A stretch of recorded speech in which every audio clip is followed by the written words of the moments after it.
I gave up trying to coordinate my hips in the downswing. I gave up figuring out how to bump, how to turn, when do I fire. I threw all that out the window and my ball striking improved a ton. And my brain was less stressed by having fewer swing thoughts. So what I do now is I don't think about initiating my downswing at all.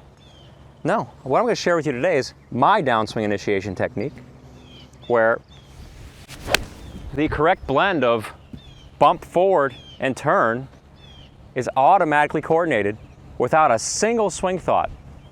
And it's really not a difficult concept to understand. What's difficult is when you get in the world of coordinating. So we're taught to create speed that we need to fire our hips in the downswing. We're also taught that to create speed, we need to really thrust those hips forward in the downswing. And somehow the perfect marriage of those two things at the perfect time will lead to the perfect shot. So the bump, yeah, it's necessary. We need to move the hips forward because it shallows out the club into the ball. So if I move my hips back, the club just dives steep into the ground. Like that. You could think about it as the weight moving back. And so, yeah, bumping the hips forward helps you to shallow the club. A really essential downswing piece. Turning the hips, it's necessary. If my downswing was all bump and I didn't turn, the club would just bottom out behind the ball. So incorporating some element of bump and turn helps you to get the club into a good impact position. And a nice follow through where the club stays square instead of having a club that just rotates a ton. So you need these two movements. But in terms of thinking about coordinating those two things for the perfect moment of impact that happens at 1 millisecond at a time, it's impossible human coordination. You'd only be good at timing. And I got to a point where I got so frustrated with trying to time all that up that I decided to just give up on it entirely, and that's when everything changed.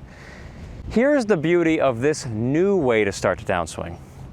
That doesn't involve starting the downswing at all. It's all preset. All I think about now is weight forward.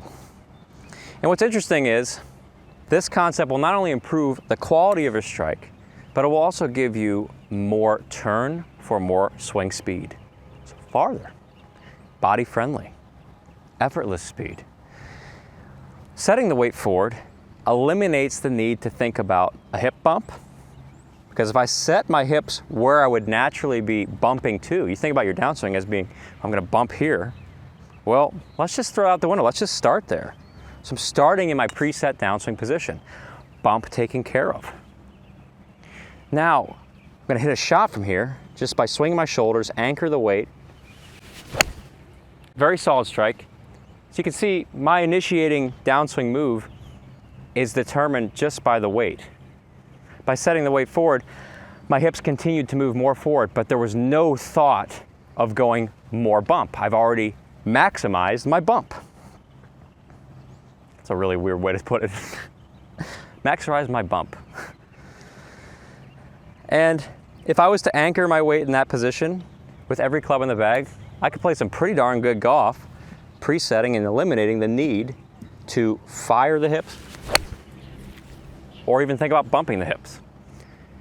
Now, another cool thing that's happening here is because I've taken out the bump, I'm now left with what? Turn. So how do I even coordinate the turn? Do I want to think about how much to turn my hips? No. That requires thinking, and I don't want to think a lot when I'm hitting the ball at that millisecond of time. Don't have time to time, don't have time to think. I've only got one good swing thought. I've already taken out some of it with this weight forward. So the only other thing I think about is what's gonna get my hips turning without me having to go like this? Because that's conscious hip action, that's conscious. Is there another way that I can get hip turn without thinking about the hips? Yes. And you would already know how to do it. I gave you a range basket.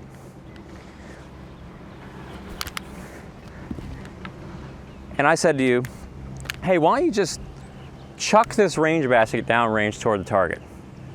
And I want you to throw it nice and high up to the air. And when you finish, your arm's gonna be up here, a little higher, not down here. A lot of people will do this, they'll just throw it straight in the ground. That's not what I want. In fact, that's exposing a severe swing flaw that most golfers have, is this. Now we're chucking it downrange to a full finish. And when you do this, you should finish with your hips facing the target, your shoulders and chest pointing more downrange. And what's really cool about this is in that throwing action, you're experiencing the engine that powers the hips. That is the shoulders. Because if I just go with my right shoulder here and I throw it downrange, I could whirl it downrange and get hip turn all day long. Beautiful. So I just think about turning my shoulders. Isn't that so dumb how after years, you go through all the Golf Digest magazines and all these tips about start your downswing this way, start your downswing this way, start your downswing. Let's just not and say we did.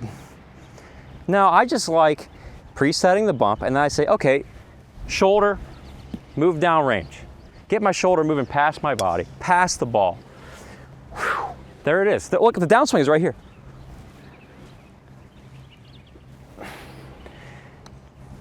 That's so cool. Just gonna fire like that. It's automatic. You should really preset your bump and then just swing the shoulders past your chin, past the ball, and the hips fire. And you could hit it and fire them as fast as you want. You can get in there and you can just rip it. The faster you fire that shoulder, the faster the hips go, the faster the club goes. Isn't that? Instead of thinking this part where I'm like, okay, trying to fire your hips is slowing you down because there's a disconnect between the hips and the shoulders. The club is attached to the hands, arms, and shoulders. So the faster you can move the shoulders, the faster the club moves. Don't worry about this stuff so much. These are accessories. These are not the main boosters.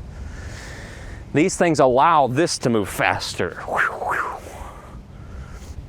So you got this and shoulders. You can go as fast as you want.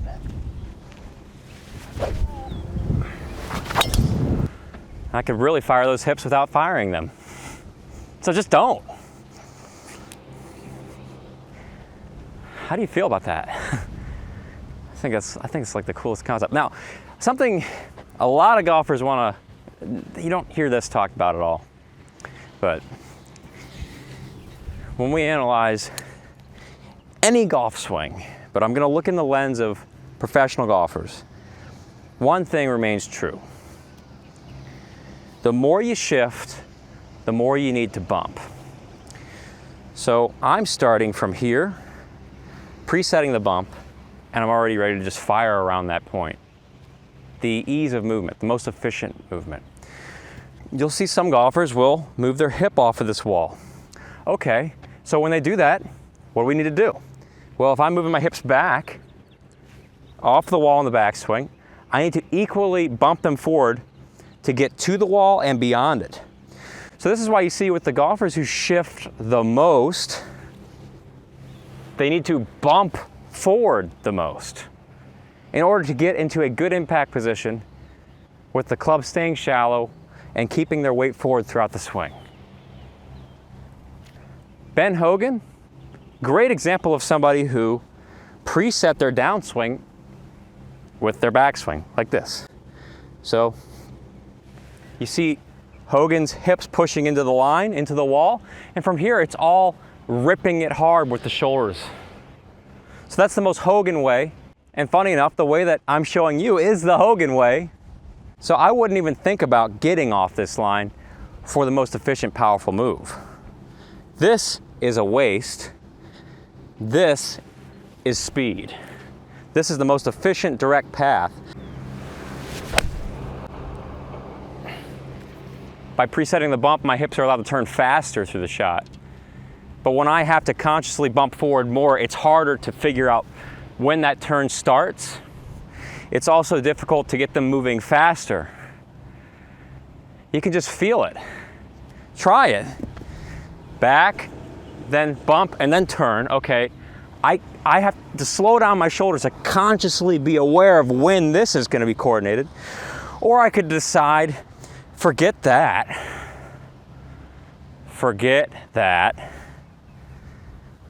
and just go, whew, it's pure speed. Ooh, try that. Set versus shift, and then figure it out. Another huge benefit of this, and I'm not going to go down that rabbit hole right now, but contact is preserved. Your swing path is also preserved. You can take it back on the same path, back and through. Your club face remains stable. All the things that are associated with great golf happen by starting the weight forward, set it, and just turn around it. It's the way to start the downswing. So will you join me in taking this new downswing on? Just giving up entirely the old way, going to the land of milk and honey with an efficient, direct path of explosive ball striking.